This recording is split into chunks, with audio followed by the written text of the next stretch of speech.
All right, welcome. Welcome, everyone. So good to be together again for learning.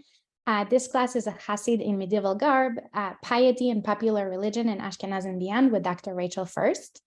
Just a couple words, as always, might not be needed today, but like the way we run the class. Please mute yourself when you're not actively speaking, and then feel free to unmute whenever you'd like to verbally participate.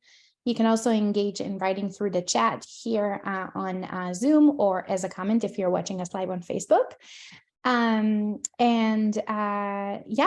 that, I'll turn this to you, Rachel. Great. Thank you very much. Thanks all for joining once again for what is going to be our last meeting of this particular course. What I'd like to do today, and insofar as this is our last meeting, is to use this as an opportunity to review, to kind of summarize and pull together a number of the different topics that we've been tracing throughout the course of our, I guess you could call it semester, throughout the course of our study together.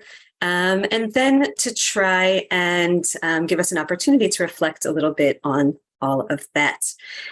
So let me just get my screen up. Just one moment, please. You can see that now. Oops, just 1 second. Let me get that into, okay. By the way, since I am not sure, since this is our last class together, and I'm not sure that I had the opportunity to say this previously, for those of you who are wondering, for those of you who have seen these source sheets either up on the screen, or hopefully some of you have gotten them after our class as well as a PDF form, I just wanted to note that these images that I have on the side here are not coincidental. The image that's the black and white image at the top of the left-hand side of the screen is actually a famous 16th-century etching of the synagogue of Regensburg. We spoke at the beginning of our course about how Rabbi Yehuda Hasid and possibly even his father, Rabbi Shmuel HaChasid, migrated from what was considered the cradle of medieval Ashkenazi Jewry in Worms in the Rhineland to Regensburg, and really established Regensburg as the seat of their form of Judaism. And so that etching, it's not of the synagogue exactly in their own day, but it is an etching of the synagogue that was made just before that synagogue was destroyed when the Jews of Regensburg were expelled in 1517. So it's a 16th century rendition of the Regensburg synagogue, which probably looked something like that when it was used by Rabbi Yehuda Hasid, Rabbi Shmuel HaChasid, and their contemporaries. The image at the bottom of the left-hand side of the screen is in fact a tombstone, or a series of tombstones from the Jewish cemetery in Worms, which is one of the most important medieval Jewish cemeteries, certainly from the German-speaking realms. And that also was a cemetery that contained the tombstones, would have been the resting place of many of the figures that we have been speaking about over the course of our studies together. So just for those of you who are interested, I wanted to note that. Okay, so just as I said, by way of pulling together some of the themes that we've been talking about throughout our studies, what this course has been designed to focus on, or designed to examine together, are the pious practices and modes of behavior that are highlighted in Sefer Hasidim. We spoke at the very beginning of our course about the significance of Sefer Hasidim as a piece of medieval Jewish literature, and I won't repeat all of that right now. But throughout the course, we've seen different writings that have been attributed to the Hasidei Ashkenaz, specifically to Rabbi Yehuda HaChasid, as well as to his primary and perhaps most famous student, Rabbi Elazar ben Yehuda of Worms. But nonetheless, Sefer Hasidim itself has really been at the core, at the forefront of our study. So we've been particularly looking at the pious practices and the pious modes of behavior that are highlighted in that specific work. And to remind you what some of those are, or were, some of the ones that we looked at together were, we began our studies by focusing on the significance of prayer as a pious practice, highlighted by Sefer Hasidim and associated with the Hasidei Ashkenaz. Some of the sort of unique prayer practices that have been associated with the Hasidei Ashkenaz include very, very slow and long amounts of time devoted to prayer, and a practice that involved counting the individual words and letters of the prayer, which was both associated with its extreme slowness, but also with various mystical practices that they associated with prayer itself as a form of distinctive piety. After that, so that was session number 2. Session number 1 had been devoted to an introduction to Sefer Hasidim and Hasidei Ashkenaz and the question of who is a Hasid as presented by this work. Then again, unit 2 or week 2, we focused on prayer. In the third week of our course, we focused on penitence or teshuvah, unique forms of penitential practice, and specifically very extreme forms of penitential practice that have been very distinctively associated with, again, Sefer Hasidim and Hasidei Ashkenaz, some of them involving sort of very practices such as sitting in freezing water or sitting in anthills. We also spoke about the sort of distinctive idea presented by Sefer Hasidim of confessing one's sins to a chacham, to another human being. That was our focus on penitence. That was the week that we spoke about penitence as a distinctive pious practice associated with the Hasidei Ashkenaz. From there, in week number 4, we moved to speak about dress. About sort of an external form of pious practice and specific forms of dress. And I'm looking at the image on the left-hand side of the screen now as well, which is obviously associated with prayer, but we also took a look at in context of our discussions on dress, because we spoke about how Hasidei Ashkenaz seem to have really pioneered, in a sense, or reinvigorated certain practices, particularly those involving the wearing of tzitzit and tefillin, which were not especially popular practices so far as the historians can tell in 12th and 13th century Ashkenaz.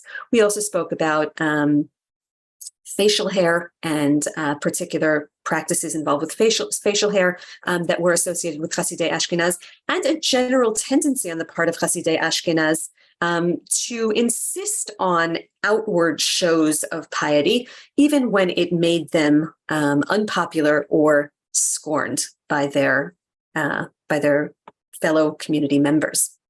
In the 5th week of our course, we focused on sexuality and how that featured into the pious program or the pious behavior presented by Sefer Hasidim. We spoke about the fact that concern with sexuality and concern with looking at women, with adultery, with various sexual transgressions seems to have really been very central to the thought of the authors of Sefer Hasidim, and we examined or thought together a bit about why that might be so.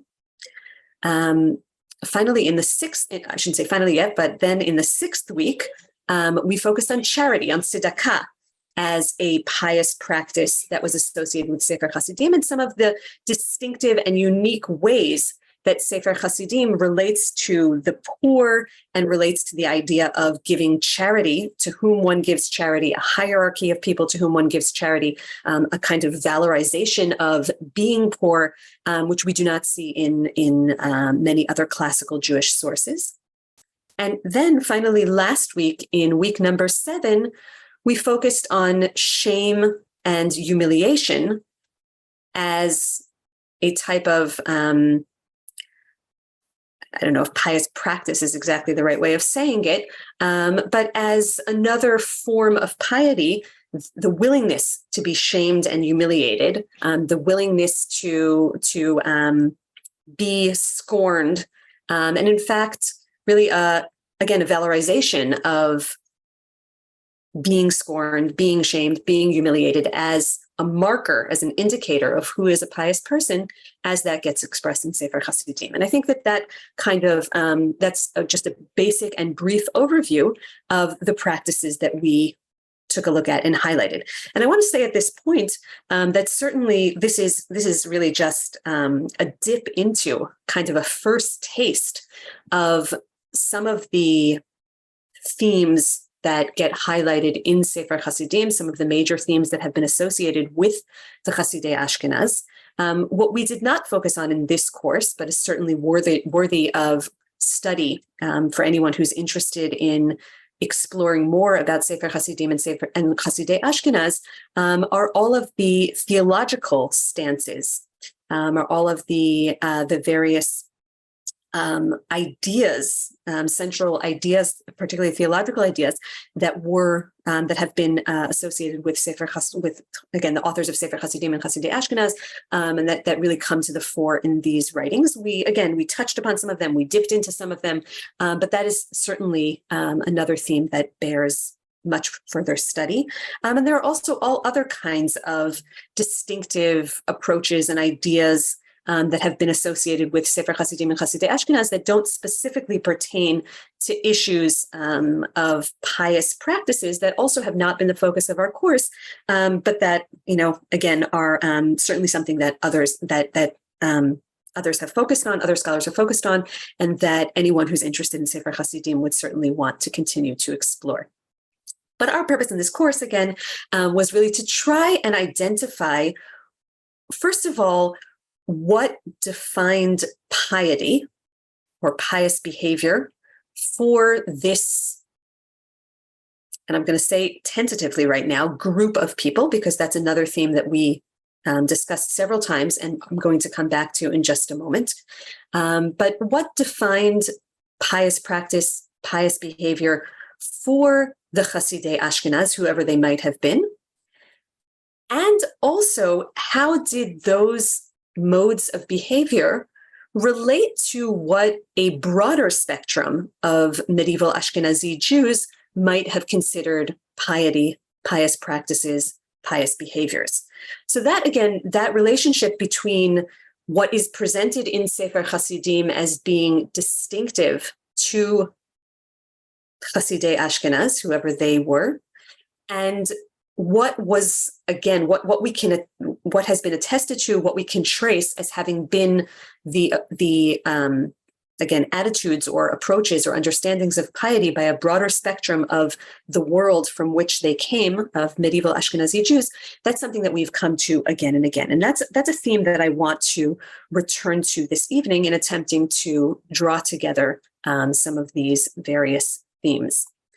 With regards to each one of these practices that we delved into: prayer, penitence, dress, sexuality, charity, shame and humiliation, with regards to each one of them, I attempted to, on the one hand, demonstrate the ways in which these were distinctive, the approaches to these practices, the attitudes towards these practices were distinctive to, again, Hasidei Ashkenaz or the authors of Sefer Hasidim, as you might have.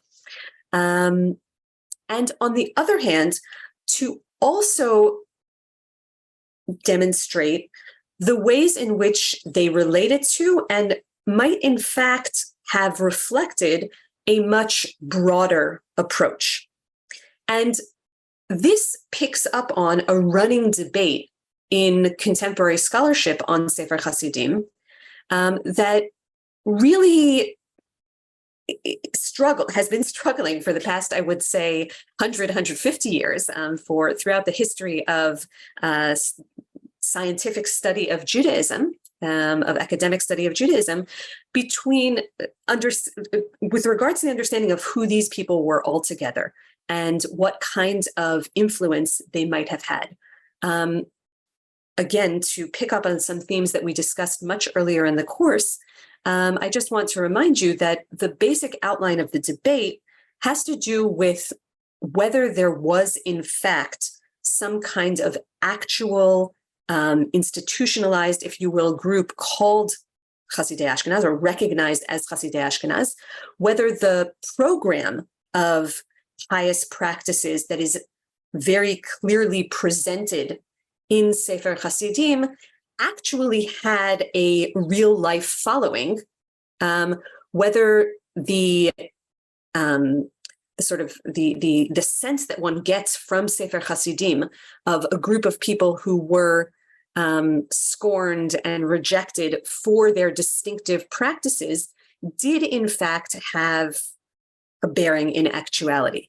Some scholars, again, initially reading Sefer Hasidim at face value, one would get the sense, and some scholars indeed embraced the idea, that these Hasidei Ashkenaz, groups of Hasidei Ashkenaz, did in fact exist certainly throughout the 12th and 13th century, much as Sefer Hasidim depicts it, that there were pockets of these faithful followers who indeed adopted the practices that Rabbi Yehuda Hasid and the other authors of Sefer Hasidim encourage, that they were in fact scorned and rejected, although they lived throughout, as Sefer Hasidim describes, alongside the non-pietists, alongside the rest of the medieval Ashkenazi Jewish community.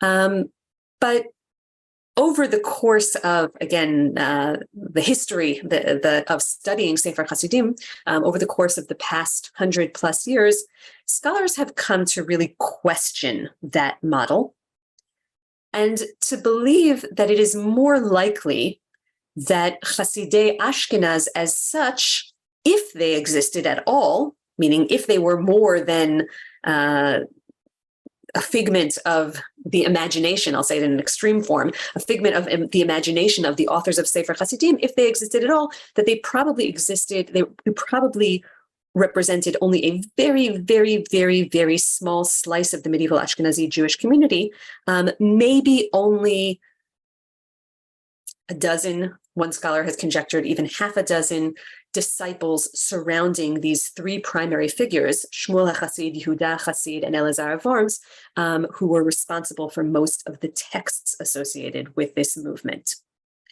If that's the case, then that drastically reduces certainly the size of this community and probably its impact as well. Another possibility is that whoever the Hasidei Ashkenaz may have been, what we read about in Sefer Hasidim was in fact a much, as I said, more popular form of religion that was adopted not by these so-called Hasidim, but really by, again, medieval Ashkenazi Jews more broadly. And I want to just take a look. We've seen this expressed by different scholars at different points in our course, but I want to now take a look at yet one more rendition of this idea, which I think is expressed very poignantly by a scholar who I mentioned only in passing, David Shayevitz, who is another important contemporary scholar of Sefer Hasidim and of Hasidei Ashkenaz more broadly. This book that you see on the side here, A Remembrance of His Wonders, Nature and the Supernatural in Medieval Ashkenaz, is actually a work in which he looks primarily at the writings of, again, these figures associated with Hasidei Ashkenaz for their attitudes toward, again, nature and the supernatural, towards science, as well as towards what is more commonly associated with magic and the supernatural. But in the introduction to his book, he again returns to this question of who these people were and what was their relationship to the broader Ashkenazi Jewish community. And he writes, and again, here I apologize because once again, I have a little bit of a problem seeing my own screen. Just one moment, if you can bear with me for just one moment. I'm just going to make it smaller for a moment so that I can see it better. Texts like the Sefer Hasidim depict the Hasidei Ashkenaz as an insular and idiosyncratic sect whose members were despised and even persecuted by the broader Ashkenazic community, right? Generations of scholars accepted this self-image at face value and assumed that their extreme patterns of behavior and pungent and acrimonious rhetoric set the pietists apart from their more moderate co-religionists who considered them saintly pests, or worse yet, reprehensible snobs, right? So this is just sort of a summary of what I've been saying thus far, right? This is the way that Sefer Hasidim depicts them at face value, and this is the way that generations of scholars have understood them. But once again, it is increasingly apparent that the contents of pietistic writings represent not the communal fringes, but rather central spiritual and devotional trends in Ashkenazi culture as a whole, right? And that's the claim that I want us to engage with at the moment. This idea that, again, whoever the Hasidei Ashkenaz may or may not have been, that their ideas were, at least some of their ideas, at least some of their practices, were much more broadly held and embraced. Shayevitz goes on to say, recent studies by Joseph Dunn and Ivan Marcus, we've met both of these scholars in the course of our studies, have persuasively argued that there never existed socially or institutionally discrete pietistic groups. The pietist social marginality and communal distinctiveness was a literary conceit rather than a reflection of lived reality. In other words, all of what Sefer Hasidim writes about the pietists being this scorned group of people, pietists marrying one another, pietists giving tzedakah to other pietists at the expense of the non, et cetera, et cetera. This was a literary conceit. In other words, this was a sort of an imagined and ideal world for the authors of Sefer Hasidim, but it doesn't reflect the lived reality. Ephraim Kannerfogel, meanwhile, I'm picking up in the middle of the second paragraph, has shown that elements of supposedly pietistic thought in fact pervaded the writings of contemporary Ashkenazic authors. Even the Tosafists, traditionally conceived of as bitter rivals of the Hasidei Ashkenaz, the Tosafists, the famous Talmudists of medieval Ashkenaz, knew of and often embraced the asceticism, mysticism, and magic typically associated with the German pietists. And here I want to remind you again that we've seen this ourselves in the course of some of our explorations. We've seen the ways in which some of these ideas that were promoted, or these behaviors that were promoted by the pietists, were in fact also picked up by other scholars, other writers, and other personalities within medieval Ashkenaz, so that at one and the same time, the argument is that Hasidei Ashkenaz as, again, an institutionalized group never really existed. On the other hand, their ideas are far from marginal or far from irrelevant. In fact, they really reflect much broader trends. And I want to read this last paragraph from Shayevitz. Thus, although circumscribed pietistic communities were never present within Jewish society, characteristically pietistic ideas were in fact omnipresent. Right, and that's the sort of the seeming contradiction that I think encapsulates this approach. Such widespread influence might account for the traces of pietistic doctrines that scholars have located within an array of Ashkenazic literary and artistic texts, and helps explain why pietistic figures like Judah and his father, Samuel HaChasid, Ben Yehuda Hasid, subsequently emerged as archetypal folk heroes in Ashkenazic legends and exempla. Right, and here I just want to pause for a moment to explain this. I have also mentioned in passing that Yehuda Hasid, Shmuel Hasid, Elazar of Worms, these are figures that in fact cast very long shadows in medieval and early modern Jewish thought, and became in a way larger, certainly larger than life, but larger even than they may have emerged from their own writings. many early modern Jewish texts, and Ashkenazi Jewish texts, and when I talk about early modern, I'm talking really from the 16th century and on, many of these 16th and 17th and even 18th century texts have turned Yehuda Hasid and Shmuel Hasid into, again, sort of mythological figures, right? Folk heroes, as Shayevitz calls them, in ways that don't exactly match up with the accounts of Sefer Hasidim themselves. Now, what Shayevitz here is arguing is that it was the influence of the medieval, the influence of the ideas from Sefer Hasidim, or the ideas of Hasidei Ashkenaz, which accounts for the fact that these central authors or central figures became mythological folk heroes in centuries later. But some scholars have argued that, in fact, it's the other way around, right? That the fact that they became folk heroes, the fact that they had this afterlife in, by the way, often it's in many cases it's in the Yiddish literature of the 16th and 17th century, that their afterlife is, in a way, in a backward sense, is what accounts for the long shadow that Sefer Hasidim itself has cast, right? It's the afterlife of these mytholizing. Sorry, I'm not going to be able to pronounce it correctly. Mythologizing. Thank you very much, Emily. The mythologizing of, I'm thinking in too many different languages where it sounds slightly different. The mythologizing of Shmuel and Yehuda Hasid in, again, later centuries is really why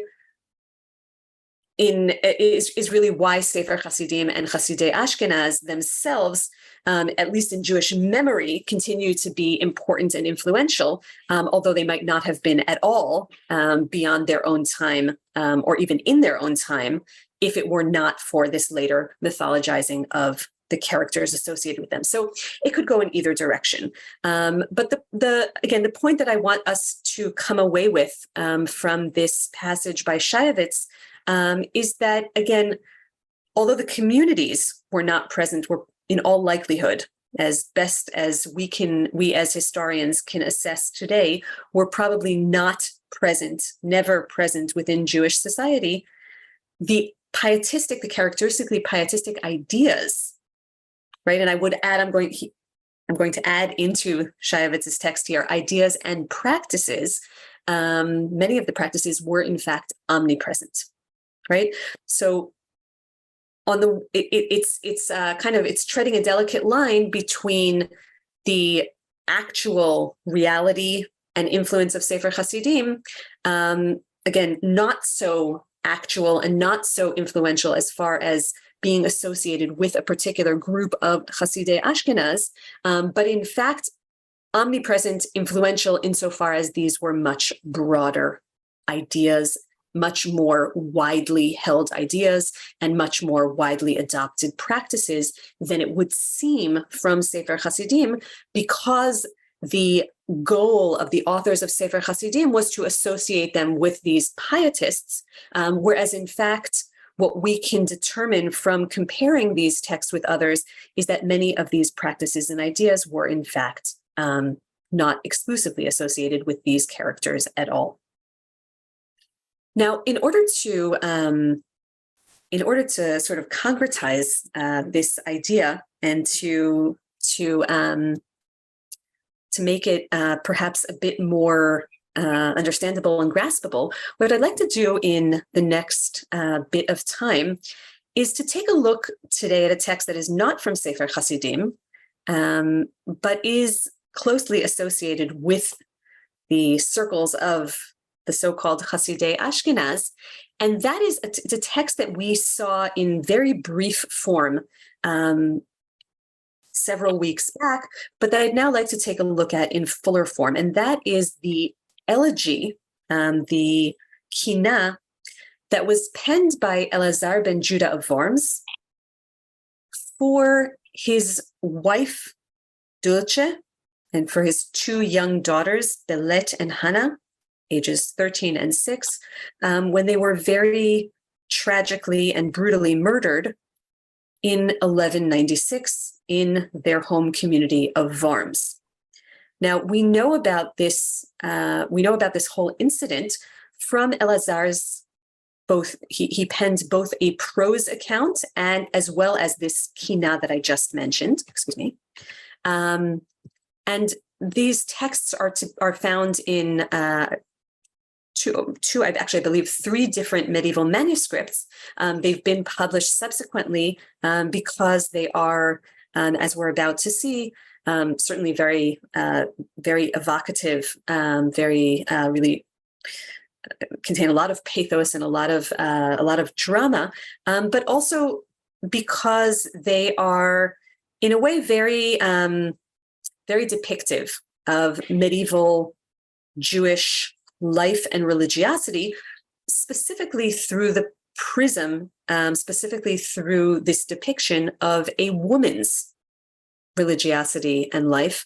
But I want to again suggest that what we're seeing here is more broadly representative.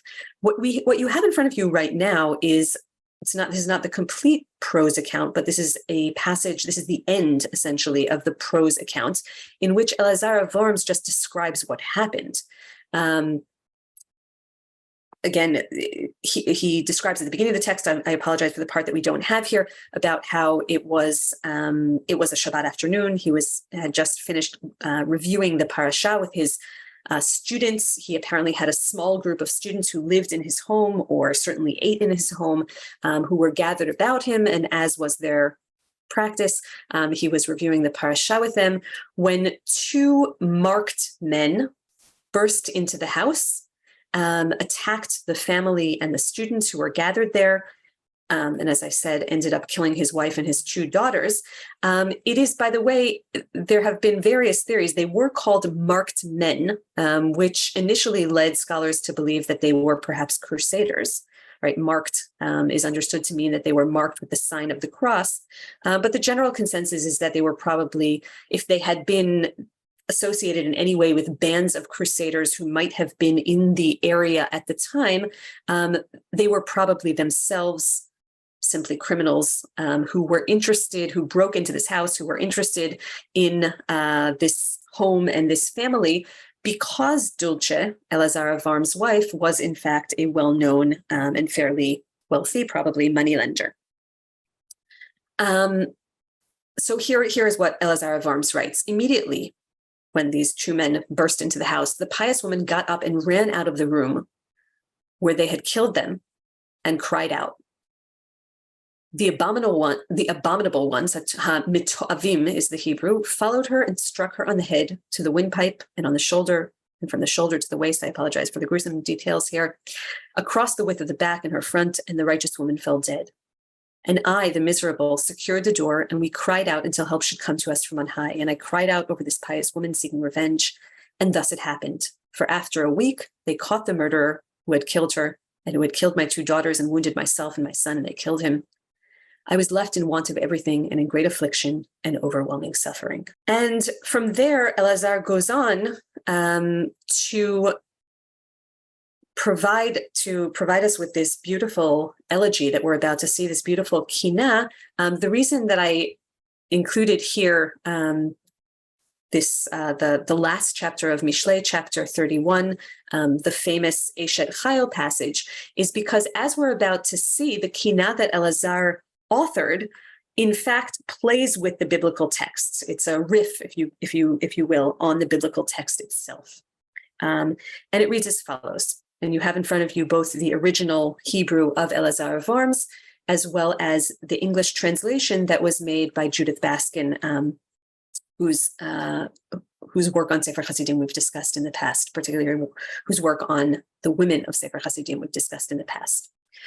So Elazar of Worms, and I just want to read these first few lines, and then we're going to then pause for a moment to add a few bits of information.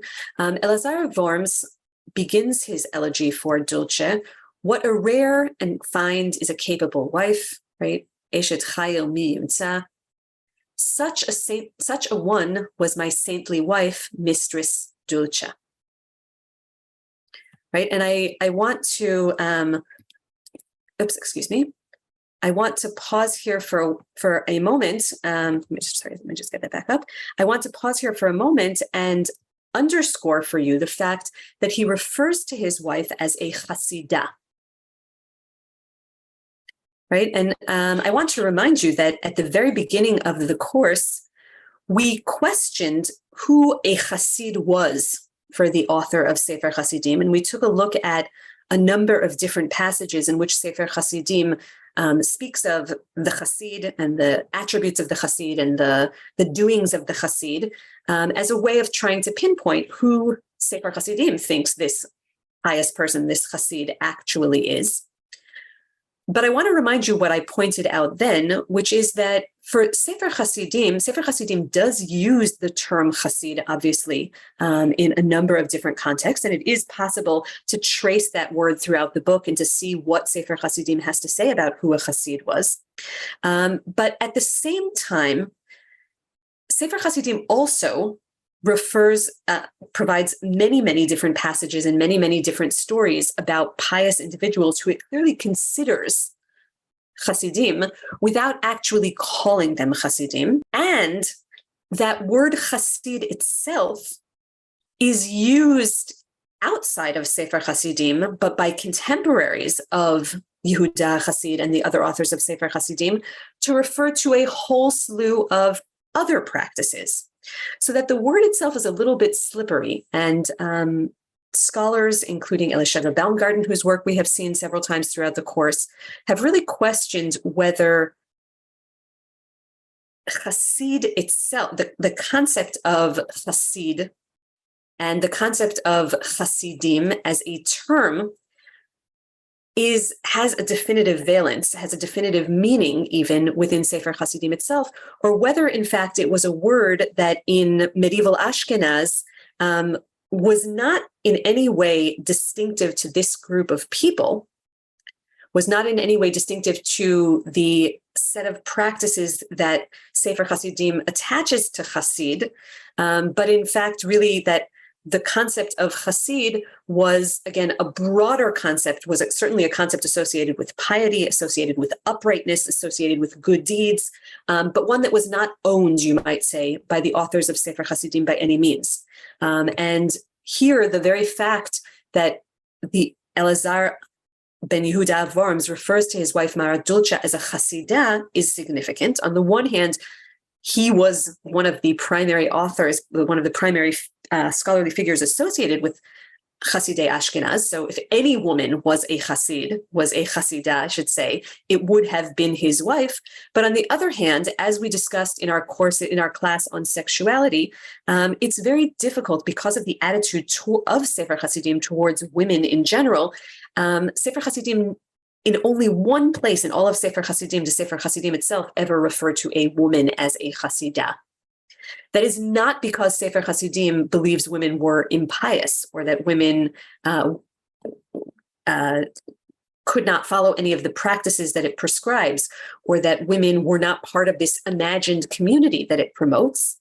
But again, that underscores the way in which the term itself is kind of difficult and slippery. And beyond that, I will also remind you that we discussed how many women in other medieval Ashkenazi texts, including necrologies, lists of the dead that we find in various Sefer Zichronot, as well as on tombstones and epitaphs, the word Hasidah was used with reference to women and not specifically women who were in any way associated with this movement, right? It was used as a term for piety, for uprightness, for kindness.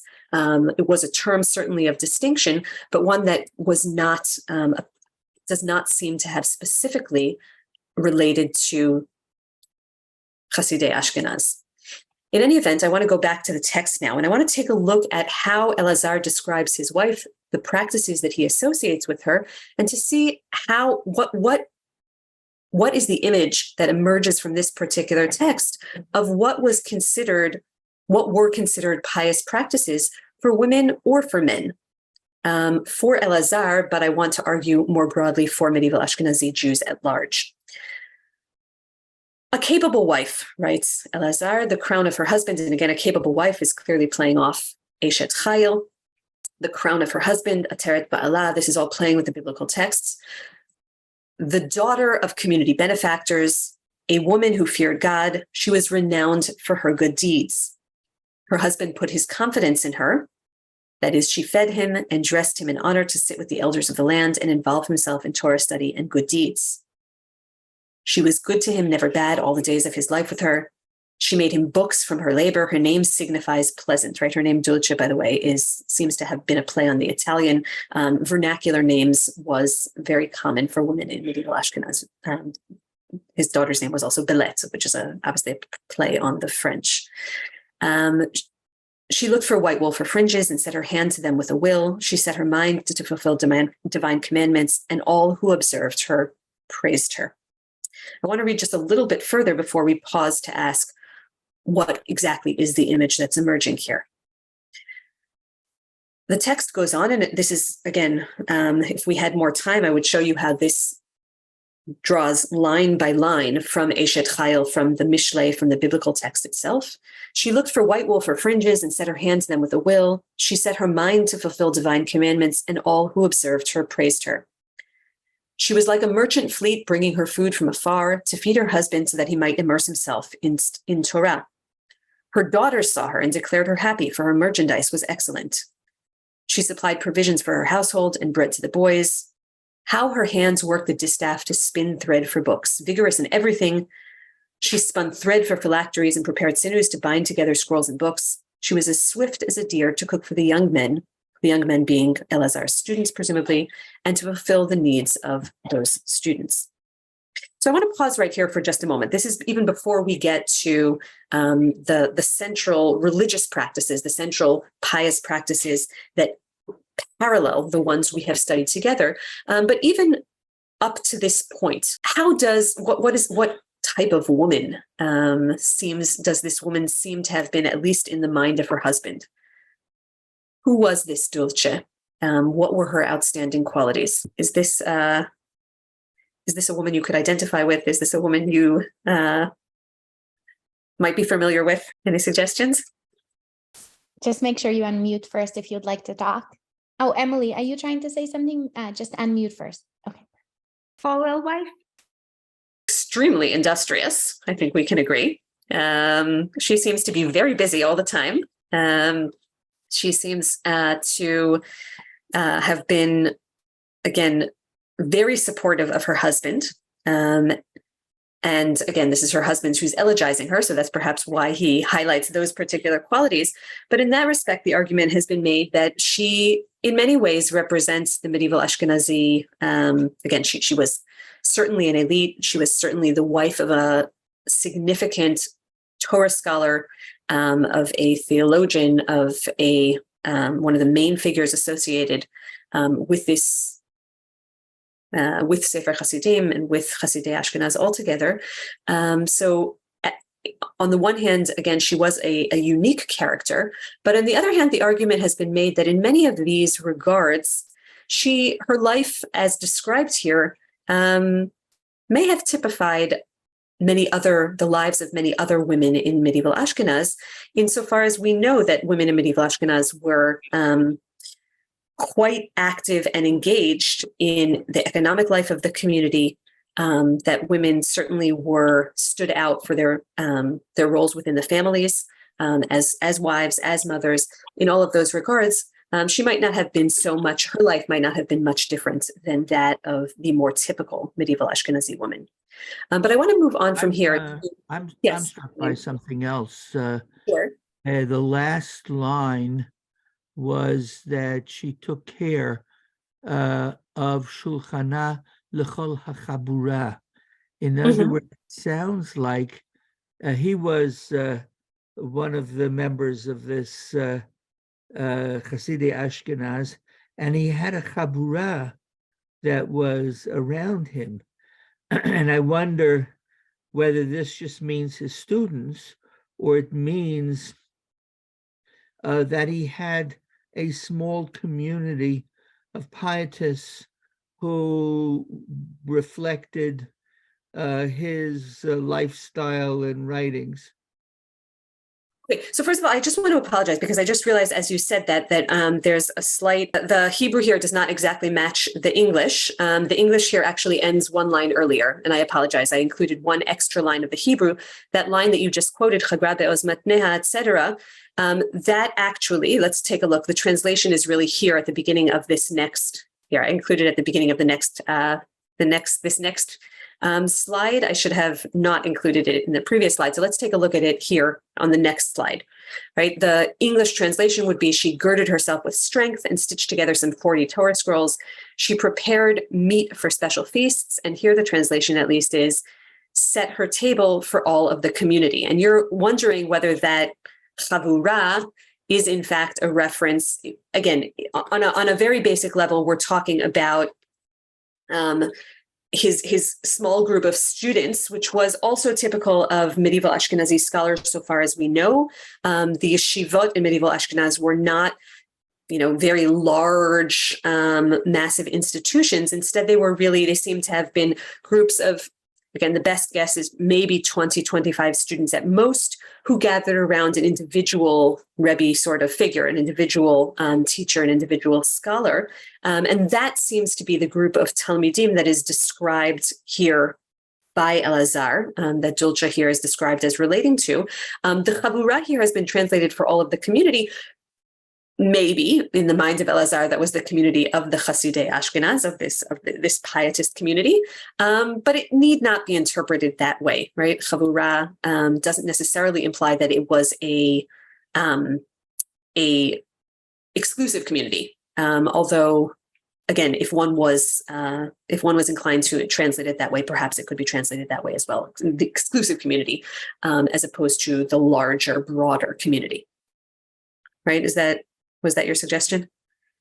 No, it sounds like he was teaching Torah at the time of this tragedy to a group of students that was in his house.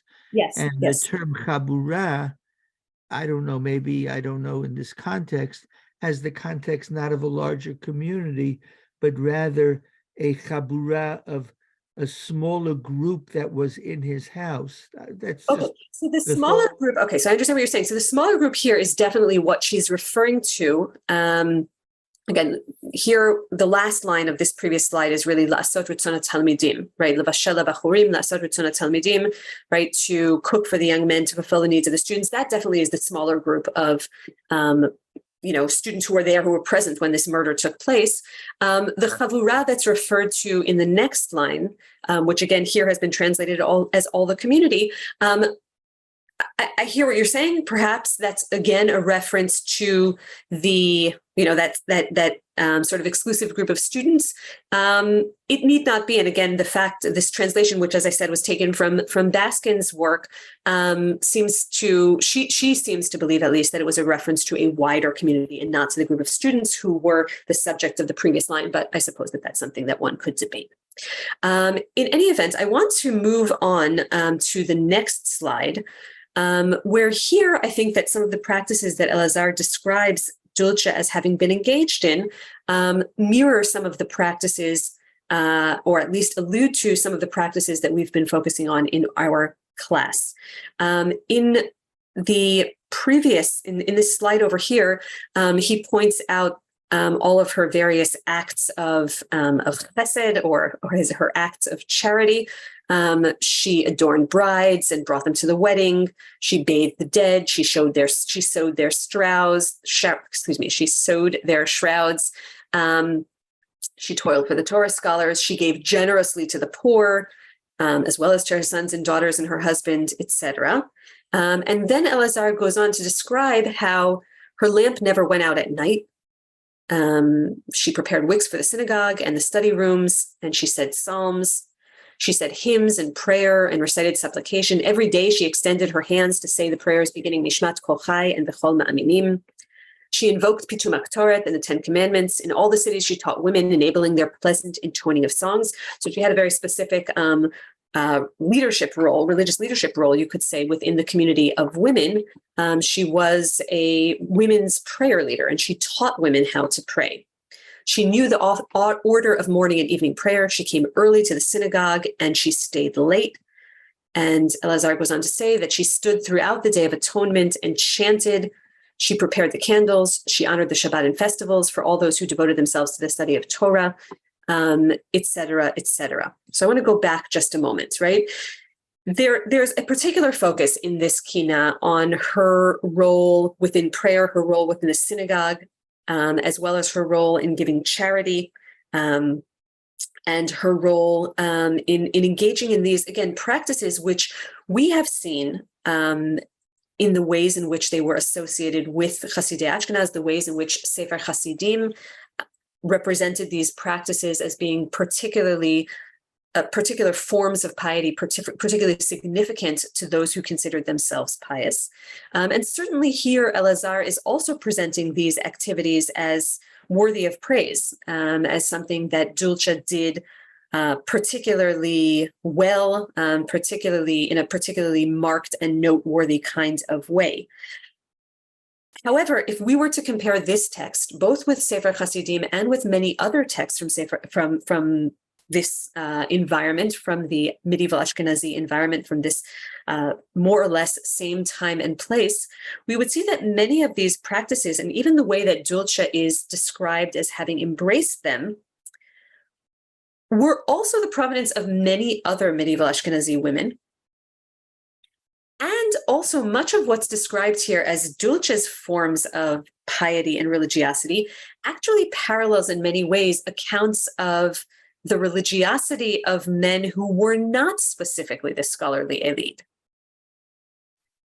So that to a certain extent, what's being described here, and again, this is the description of the life of Dulce HaChasidah, right? Dulce, the pious woman, Dulce, the wife of Elazar ben Judah of Worms, one of the central figures of Hasidei Ashkenaz, matches in many ways descriptions of just your average medieval Ashkenazi, religious, perhaps aspiring to piety sort of person, be that other women or other men. Again, if any woman was a Hasidah, it would have been Dulce, a Hasidah, a Ashkenazi Hasidah, one of the Hasidat Ashkenaz, it would have been Dulce. But what she is described as doing here isn't distinctive in any of the ways that we saw described as in any of the unusual ways we saw being depicted in Sefer Hasidim. In fact, these descriptions, again, are much more popular ones, much more common ones. We've spoken again about the ways in which praying, fasting, giving charity, going to the synagogue, all of these were practices that were associated with the Hasidei Ashkenaz, but they were also just associated with medieval Ashkenazi people. I want to go read just a little bit more here. Elazar concludes his elegy for Dulce, for his wife, with the following. Her legs ran to visit the sick and to fulfill her Creator's commandments. She fed her sons and urged them to study. She served the Holy One in reverence. She was happy to do the will of her husband. She never angered him. Her actions were pleasant, right? And that's again a play on her name, Dulce. May the eternal rock remember her. May her soul be enveloped in the right wrappings of eternal life. Extol her with the fruit of the hands in paradise. And that's how Elazar concludes his elegy. His elegy goes on in a passage that I did not bring for you to talk more briefly, but in no less laudatory terms, of the actions of the characters of his two daughters. Again, Hannah was young, she was 6. But she knew how to recite the Shema, and she did various things to please her parents and to demonstrate her good-natured spirit. And her older sister, Belet, who was 13 already, Elazar goes on to describe her in slightly more expansive terms, and many of the actions, many of the characteristics and actions that he depicts her engaged with very much parallel these descriptions of her mother. By means of concluding this course, if certainly not the study of Sefer Hasidim, what I wanted to suggest, as I think has become very clear by now over the course of this past, the past hour at least of discussion, is that Sefer Hasidim is at one and the same time a window into a distinctive worldview. It is the product of, again, it's multiple authors' visions, imaginings, aspirations to piety, and very specific injunctions, very specific instructions, very specific expressions of how that piety should be pursued, what that piety should look like. And yet, as I've more or less been arguing throughout this course, and as is the general consensus among scholars today, Sefer Hasidim is simultaneously a reflection of a broad spectrum of medieval Ashkenazi Jews and what they would have considered piety to look like, or what they might have aspired to in their own goals of being religious, of being pious individuals. And that's perhaps the enigma of Sefer Hasidim. Sefer Hasidim is, again, the product of something very unique and distinctive, again, at least in the minds of its authors. And it's also one of the most important texts that we have to give us a window into, or an image of what life was like for the Jews who lived at that time, who inhabited that world, Hasidim and non-Hasidim, or as you might have it. And so I hope that this has been for all of you who've joined at various points, an opportunity to at least get a little taste of that text and of that world. And I hope that it inspires you to continue to explore that and to delve into that. But I hope it has also been an opportunity to think a little bit more broadly than just Sefer Hasidim itself about what piety means, about what piety might look like for those of us who don't consider ourselves Hasidei Ashkenaz, and for those of us who do not live in medieval Ashkenaz, but who might aspire to, or might consider different ways in which we ourselves could be pious. I think that many of the practices that Sefer Hasidim, that we've seen depicted in Sefer Hasidim, that Sefer Hasidim has been promoting, are not necessarily the practices that we would embrace if and when we aspire to piety. But nonetheless, I think that certainly some of these different ways of thinking about piety, of thinking about what constitutes piety, I hope that at the very least, again, it has been food for thought, and is something that has resonated with you in different ways, including the personal one. So thanks very much for joining me in this exploration. And as always, if there are any comments and questions, I'd be more than happy to take them. Okay, so thank you so much, Racheli. Looks like Emily has a comment. Emily, just unmute. And also Chaim after Emily. I guess I missed a few classes, and I'm going to try to listen to the recordings. But is there another question also here about whether pietistic practices described in Sefer Hasidim, whether they represent kind of this an official formal group or the more widespread practices, but do some of these pietistic practices have they become normative? In other words, is there? Yes, I mean, look, or have they become normative because of what Sefer okay. So I'll take one outstanding example of a practice that we saw associated with the piety of, again, the authors of Sefer Hasidim that certainly has become normative, is the wearing of talit and tefillin.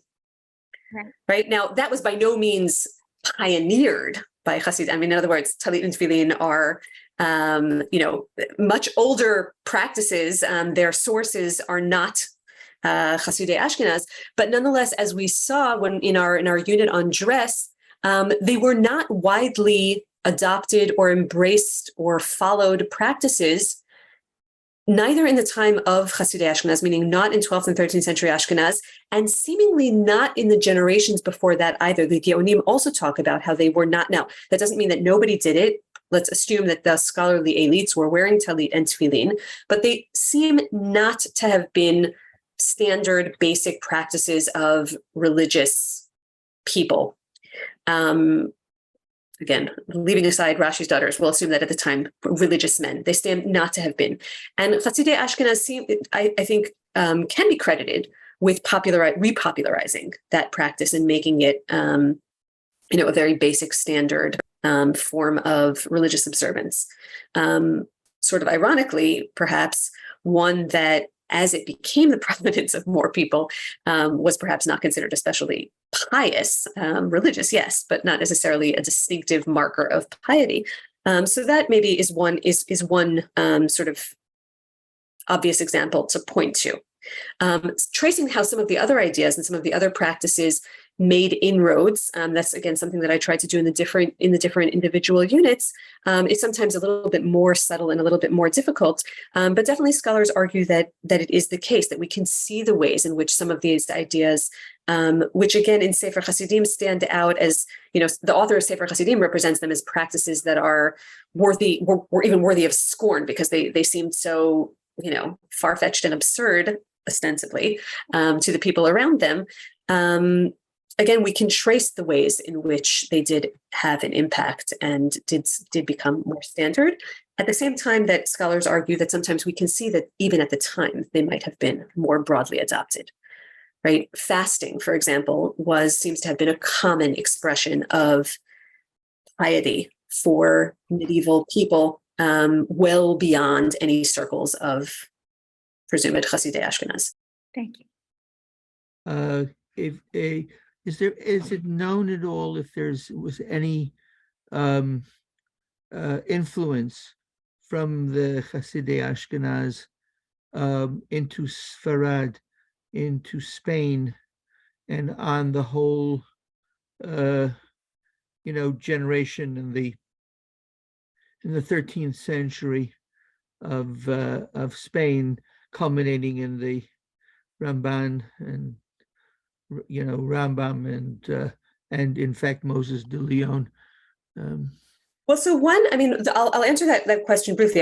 One, not specifically Spain, but some scholars recently have been attempting to trace the ways in which the ideas that are associated with Hasidei Ashkenaz made inroads into France, the world of French Torah scholarship at the time. Again, Hasidei Ashkenaz is, assumed to be a distinctively German movement, if it was such. But again, whether it was the Tosafists or whether it was other scholars in France, in fact, the opening section of the Bologna manuscript of the Bologna printing, of Sefer Hasidim, probably is not Rabbi Yehuda Hasid's Sefer Hasidim, but a Northern French, a slightly later Northern French version or rewriting of Sefer Hasidim, demonstrating the ways in which these ideas definitely made inroads into that world. From that world, for example, we actually spoke at some point about the author of Sefer Mitzvot Katan, who had made pilgrimages to northern Spain, where he was kind of shocked, at least by his rendering of the lack of religiosity among some of the people that he has presumably preached to. But he certainly, he was definitely influenced. He'd carried many of the ideas of Hasidei Ashkenaz into northern Spain, where they did, some of them did catch on. And so we can trace, even through specific personalities, some of the ways in which these ideas did spread. There are many figures in the subsequent generations of German scholars who have adopted some of these ideas, seem to have been somehow influenced by Sefer Hasidim and by the ideas of at least these authors associated with it, including, for example, the Or Zarua, including various other scholars who then in turn had influence on Spanish scholars as well. So in that way, we can sort of trace the dissemination of, or intellectual historians attempt to trace the dissemination of some of these ideas. That's as best as I can answer that question for the moment. So yes, though, again, this goes back to, I think, what we saw Shayevitz arguing, that again, the social reality depicted in Sefer Hasidim probably never existed as such, but the ideas, as he says, were omnipresent, right? The ideas definitely had impact and influence and trickle-down effect. Yeah. Okay, I hope that answered. Okay. I will say just in passing that anyone, all of you are really more than welcome to continue to be in touch. I'd like to learn much more as well. And so I invite this conversation to continue. If you have any suggestions or any ways that I can direct you to further reading, further subjects and material for study, I'd be more than happy to do so. Thank you. Thank you so much, Rachel, for this full session. And thank you to everyone who joined us today, not only here on Zoom, but also live on Facebook. Hoping for more lessons with you, Rachel. And just for everyone else, keep checking our website for more Zmanim coming up. It is drisha.org. And I hope to see you soon. Lehitraot. Did the slides from last week and this week, are they available? Yes. The slides from last week, I apologize, they weren't available immediately, but I sent them already, and I will send these ones as soon as we log off. So they should send those out. I also put them in the chat. Great. Thank you. Okay, thank you so much. Bye-bye.